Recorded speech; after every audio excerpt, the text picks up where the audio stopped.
Kança bay болуп кетсең дагы, сулуу болуп кетсең дагы, күчтүү болуп кетсең дагы, бий болуп кетсең дагы, кыйын болуп кетсең дагы, асманга учуп жөнөсөң дагы текеберленбе. Биздин баарыбыздын акыйкатыбыз топурак. Бир топурактан жаралганбыз. Атанын белинен бир жолу чыкканбыз, эненин жатынан экинчи жолу чыкканбыз. Эки нажасат жерден чыккан адамга текеберлик лайык эмес. Туура келбейт. Текебер шайтан. Шайтан. Текеберликтин себебинен бейиштен ажыраган. Текеберлиги буну дозокко таштаган. Ким текебер болсо? Шайтандын аскерлери.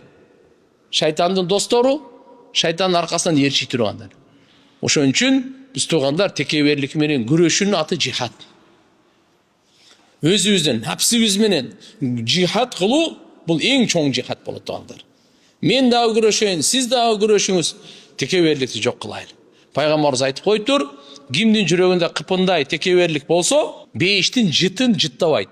Ким бу дүйнөдө текебер бойдон өлүп калган болсо, ал бейишке кире албайт. Бирок иман менен кетти да, анан эмне кылат десе, тиякта текеберлигин жууп, анан бейишке киргизет.